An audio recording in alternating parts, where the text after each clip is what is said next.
Okay, hello and welcome. देख रहे हैं फिजिक्स एकेडमी। आज मैं टॉपिक जो लेके आया हूं आपके सामने, class 12 physics important questions from chapter 12। तो एटम है उस चैप्टर का नाम। बहुत ही इंपॉर्टेंट टॉपिक है सीबीएसई वालों के लिए। तो आज इस वीडियो में हम आपको दे देंगे 1 mark question, 2 mark question, 3 mark question और 5 मार्क का क्वेश्चन। कौन कौन से 2025 के लिए इंपॉर्टेंट होंगे। चलिए, तो पहला जो टॉपिक हम आज डिस्कस करने वाले हैं चैप्टर 12 एटम चैप्टर में से।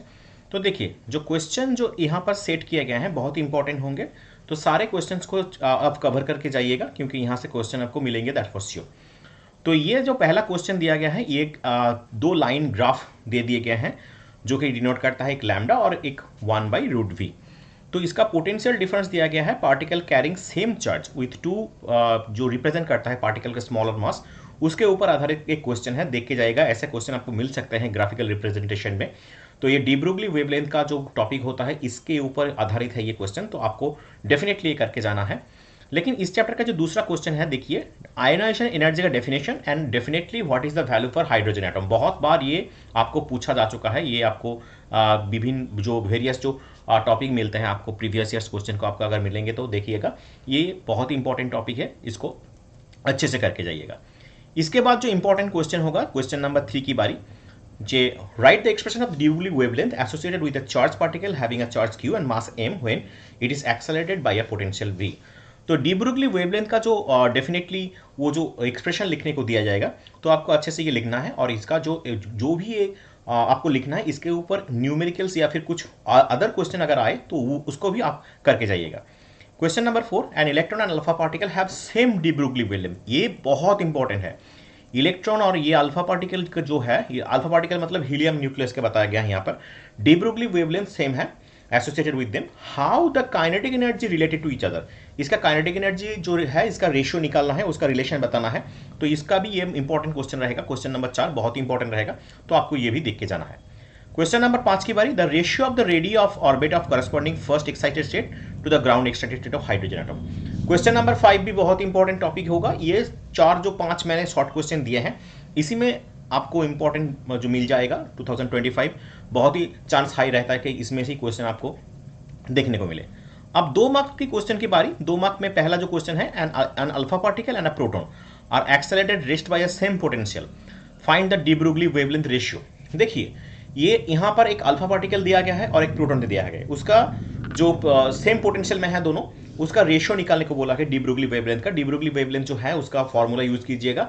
और ये अल्फा प्रोटॉन या फिर इलेक्ट्रॉन और अल्फा पार्टिकल का ये जो प्रॉब्लम होते हैं, ये सारे कुछ करके जाइएगा। इस साल ये इसके आने की संभावना सबसे ज़्यादा हो रही है।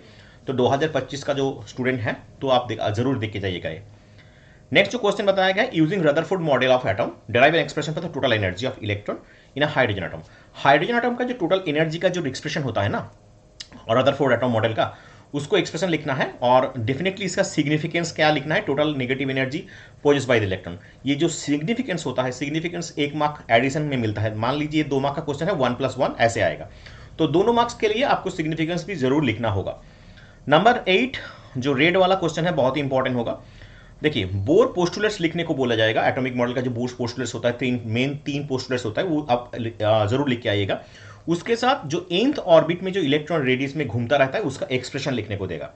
तो ये जो इलेक्ट्रॉन का जो nth ऑर्बिट में रेडियस, एनर्जी या फिर जो जो भी ये कैलकुलेशन करने को बोलेगा, तो उसको डेफिनेटली आप अच्छे से याद करके जाइएगा, क्योंकि यहाँ से क्वेश्चन मिलने की संभावना बहुत ज़्यादा हो जाएगा। तो बोर रेडियस कैलकुलेट करने को बोल सकता है, आप देख के जाइएगा। ये लॉन्ग क्वेश्चन में भी आ सकता है, लेकिन ये 2 मार्क का क्वेश्चन में संभावना ज़्यादा होता है। क्वेश्चन नंबर 9 बहुत इंपॉर्टेंट है। Right 2 important limitation of Rutherford nuclear model. Rutherford का जो न्यूक्लियर मॉडल में 2 लिमिटेशन, मतलब इसका खाम थी। जो लिमिटेशन है, उसका लिमिटेशन की तरह ही लिखना है, ज़्यादा एक्सप्लेन करने की जरूरत नहीं है, सिर्फ पॉइंट टू पॉइंट लिखना है। अब बात है 3 मार्क के क्वेश्चन कौन कौन से आ सकते हैं। क्वेश्चन नंबर 10 में, the second member of Lyman series. ये जो सीरीज होता है, बामर series, Lyman series, passion series, Brackett series, fund series, इसमें लाइमैन सीरीज का क्वेश्चन ज्यादा आता है। देखिएगा आप, इसमें क्वेश्चन है second line of Lyman series of hydrogen spectrum of wavelength दिया गया है 5400 angstrom.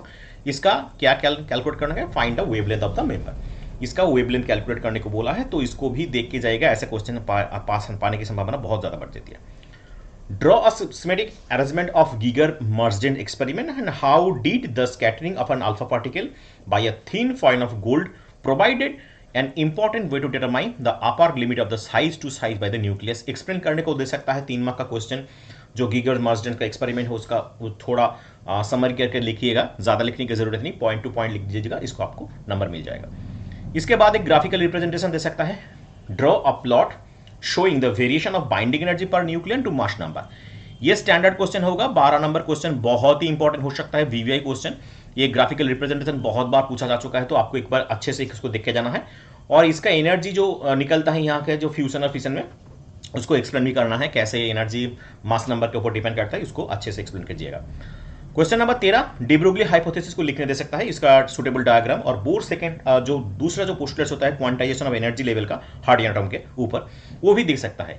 Using de Broglie hypothesis explain the help of suitable diagram bore second postulates of quantization of energy level in the hydrogen atom.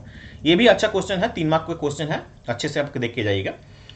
अब 13 number का question का B जो part है, एक छोटा न्यूमेरिकल होता है। क्या होता है? Ground state energy of hydrogen atom with -13.6 eV दिया गया है। ग्राउंड स्टेट का एनर्जी दिया गया हाइड्रोजन एटम का, उसका काइनेटिक एंड पोटेंशियल एनर्जी निकालना है, इलेक्ट्रॉन जो उसी स्टेट में रहता है। तो काइनेटिक एनर्जी का फॉर्मूला लगाइए, पोटेंशियल एनर्जी का फॉर्मूला लगाइए, आसानी से निकल जाएगा। इसको आपको पता ही होगा, ये आपको देख के जाना है। क्वेश्चन नंबर 14 एक न्यूमेरिकल है, इस टाइप का न्यूमेरिकल आने की संभावना बहुत बढ़ गया है इस साल, तो देख के जाइएगा। The ground state energy of hydrogen atom is -13.6 eV if an electron transition हो रहा है, कहां पर ना, energy level -0.85 eV to 3.4 eV। अब ये कौन से कहां ट्रांजिशन होता है, इसको तो आपको पता ही होगा, -13.6 बाई n स्क्वायर का फॉर्मूला है, इसके ऊपर आधारित है ये प्रॉब्लम। उसका वेवलेंथ कैलकुलेट करने बोला है, स्पेक्ट्रल लाइन जो एमिट हो रहा है उसका वेवलेंथ कैलकुलेट कीजिएगा। और which series of hydrogen spectrum does this wavelength, definitely ये इसको भी आपको निकालने को देगा। और देखिए ये जो क्वेश्चन नंबर 15 है, ऐसे भी क्वेश्चन ज्यादातर आते हैं। यहाँ पर ट्रांजिशन दिखाया गया है, लेवल ऑफ डायग्राम देके, यहाँ पर देखिए ABCD चार्ट ट्रांजिशन दिया गया है, और इसको बोलेगा which transition corresponding to the emission of the spectral line of wavelength, ये दिया गया है 102.7 नैनोमीटर। तो ऐसे भी क्वेश्चन जो मिलते हैं, ये क्वेश्चन नंबर 15 और 16, तो ऐसे भी क्वेश्चन आपको करके जाना है। अगर इसमें कोई दिक्कत आए, आपको यहाँ पर कोई ऐसा क्वेश्चन हो जो आपको पता नहीं हो, तो आप एक बार कमेंट कर दीजिएगा, मैं ऐसे क्वेश्चन के ऊपर वीडियो बना दूंगा जो आपको आसानी से आपको ये प्रॉब्लम सॉल्व करने में सहायता करेगा। डेफिनेटली ऐसे क्वेश्चन की संभावना इस साल ज़्यादा हो गया। और आखिरी जो 2 क्वेश्चन है यहाँ पर, using bore second postulates of quantization of orbit angular momentum show the circumference of the electron in the 8th orbital state of hydrogen atom in the de Broglie wavelength associated with.